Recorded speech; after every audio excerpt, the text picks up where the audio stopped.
executivo, então eu trouxe da vida executiva, principalmente na área comercial, eu trouxe alguma experiência da parte organizacional, da parte negocial. Então eu achava que essa experiência era o que eu tinha de útil para oferecer para a associação. Então, dentro desse contexto, algumas experiências que eu vivi com algum êxito, com algum sucesso, foram as questões organizacionais, principalmente no que tange a gestão, relacionados com gestão, relacionado com governança corporativa. De uma maneira bem objetiva seria isso. E da parte externa, aquele jargão, aquele desejo que todos nós tínhamos, na verdade todos nós temos, que é a questão da representatividade da associação perante o mercado, em todo o território brasileiro, perante outras associações com quem a gente tem alguma interação, tanto no Brasil quanto fora do Brasil. Então, o meu discurso de posse, eu dei ênfase para duas questões. Primeiro, claro que a questão organizacional não era alguma coisa como mote para assumir isso, era muito mais interno, muito mais focado nas atividades internas. Isso não era exatamente uma coisa que chamaria atenção, que daria uma conotação de curiosidade, de respeitabilidade, de necessidade para o nosso público externo. Mas assim, o meu drive, quando assumi, era o seguinte, era a divulgação da Brava, era a nacionalização da Brava, treinamento e capacitação.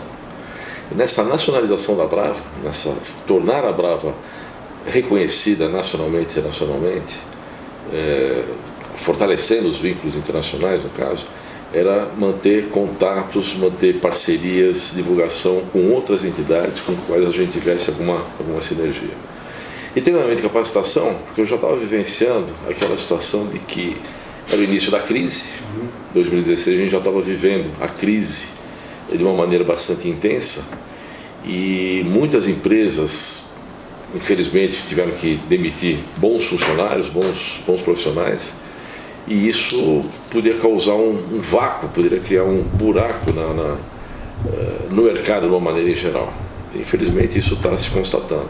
Então a minha preocupação era exatamente isso: vamos manter esses profissionais que de alguma maneira acumularam experiência, que se aperfeiçoaram ao longo do tempo, e de uma hora para outra não iam ter mais condições de tocar o dia a dia dentro de alguma organização, que teriam que viver por sua própria conta ou partir para alguma outra atividade correlata no setor. Então o treinamento e capacitação, que sempre foi uma coisa que eu me preocupei desde que eu me conheço como engenheiro, como administrador, sempre foi alguma coisa que eu sempre falava: treinamento e capacitação faz parte do teu business. Então eu entendi que naquele momento, em 2016, uma das coisas que a Brava poderia oferecer de uma maneira muito convincente, de uma maneira muito ativa no mercado, era exatamente isso: promover treinamento e capacitação para os profissionais, principalmente aqueles que tiveram que abandonar, que perderam oportunidades de emprego. E qual que é o balanço que você faz desse ponto, então, da questão do treinamento e capacitação? Quais ações que foram empreendidas e quais resultados? A Brava hoje ela tem, eu não tenho números prontos, mas pelo menos uns 30% a mais de cursos em relação ao que fazíamos há 5 anos atrás. O momento foi propício para isso. Muitas empresas entenderam que era, em vez de manter o pessoal ocioso, era até conveniente fazer uma reciclagem, fazer uma extensão de treinamento. Então isso foi útil. Então, no balanço de uma maneira geral, eu estimo que a gente tem aumentado o número de cursos, de treinamentos em uns 30%. Sem contar as outras palestras que acabaram incrementando também, que não deixa de ser uma forma de treinamento, de atualização. Sim. Não chega a ser de capacitação, mas sempre é uma fonte de informação e de atualização de conhecimentos. Então esse número, uns 30% no mínimo. Na questão da nacionalização da Brava, é um termo meio chato esse, né?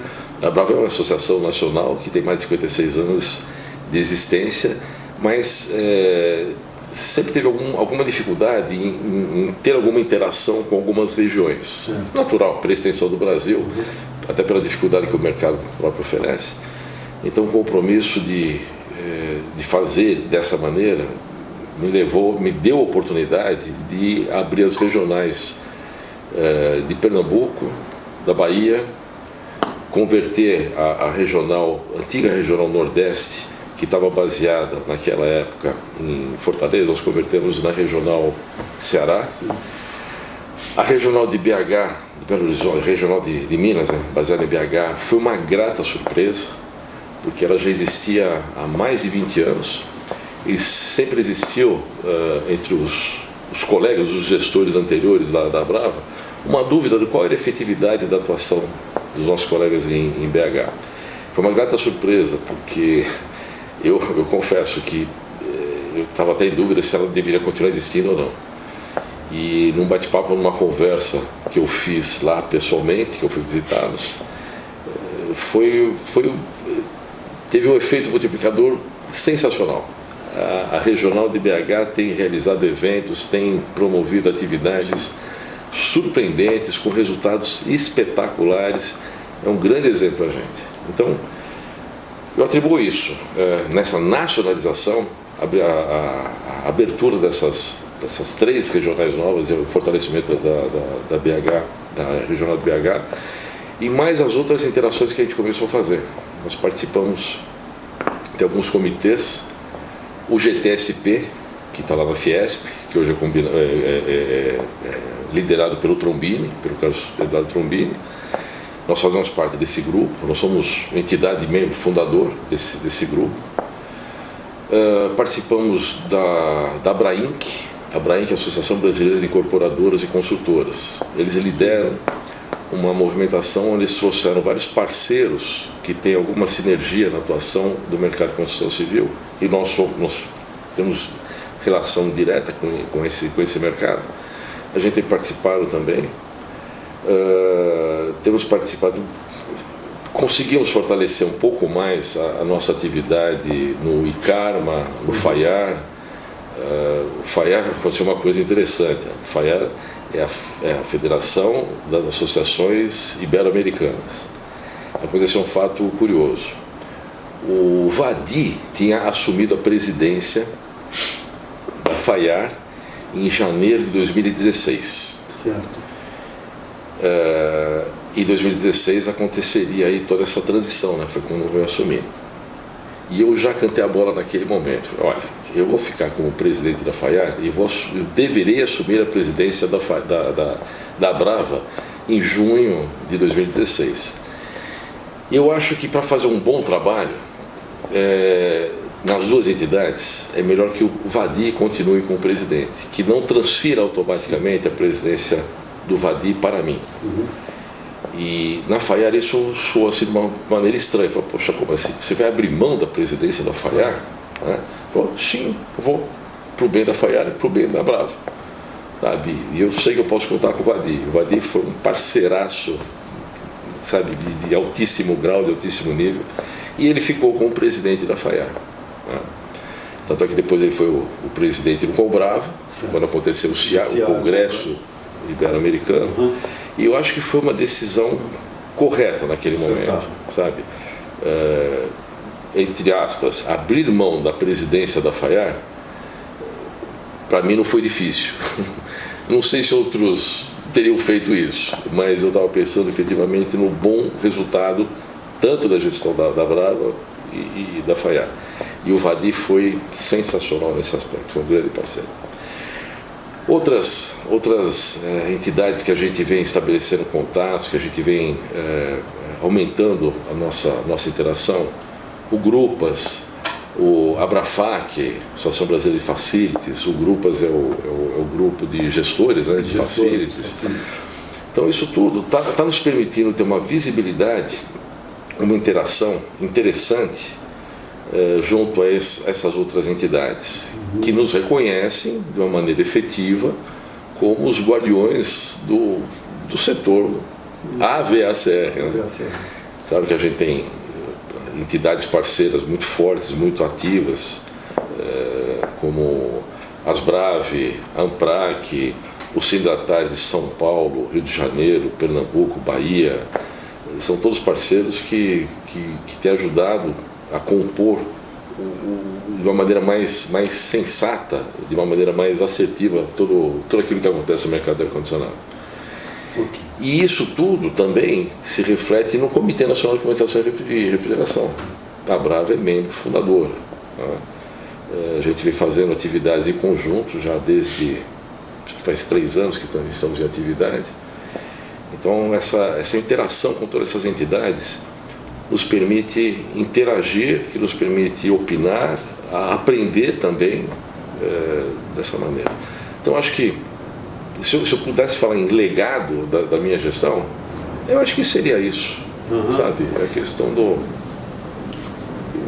de diversificar os contatos. Diversificar os contatos, ou seja, haver uma integração maior da associação com as várias entidades, com as várias organizações do mercado, e de um mercado correlato, vamos dizer assim. Sim. Isso seria um grande... Aliás, foi um grande avanço. Eu acho que foi um avanço, significativo, e isso tem se repercutido. Por exemplo, nós somos hoje convidados pela CNI para participar das reuniões da CNI. Certo. A gente era convidado no passado, mas era convidado assim, era um comunicado no meio em geral, no Proforma. Hoje a gente faz parte do meio dos caras. Olha, estão convocando você, ciência para tal assunto, para discutir tal assunto. Isso já faz parte. Nos deu visibilidade junto ao Procel. Então tem um grupo de eficiência energética que já é reconhecido, que já é convidado para o Procel. Que de vez em quando a gente era convidado no ano passado, mas hoje a gente já tem uma participação mais ativa. Então isso tudo não veio em função do trabalho que eu desenvolvi, veio em função do trabalho que deu chance para todos os colegas presidentes, os DNs e outros colegas que atuam lá na Abrava de uma maneira até mais com menos evidência, mas que são expoentes para fora, que são pessoas, são profissionais que ajudam a interagir com outros setores. Então esse reconhecimento está vindo, eu entendo que de uma maneira bastante significativa. Hoje, por exemplo, a Abrava, nesse período, conseguiu ter um contato muito mais assertivo, muito mais efetivo com o Ministério das Minas e Energia, com o pessoal do Procel mesmo, não é? Com o Ministério do Meio Ambiente. Do Meio Ambiente também. Não é? Exato. Assim, houve um avanço significativo. Houve inclusive uma questão, recentemente a gente estava até questionando a nossa participação nas questões relacionadas com a eficiência energética, junto ao Procel. E está havendo agora, exatamente agora, no mês de março, está havendo uma movimentação onde a Abrava está sendo convidada a tomar assento no grupo de discussão das questões energéticas no Brasil. De certa forma, isso já é um resultado também do seminário de eficiência energética que a Abrava... Em agosto do ano passado. Em agosto de 2018.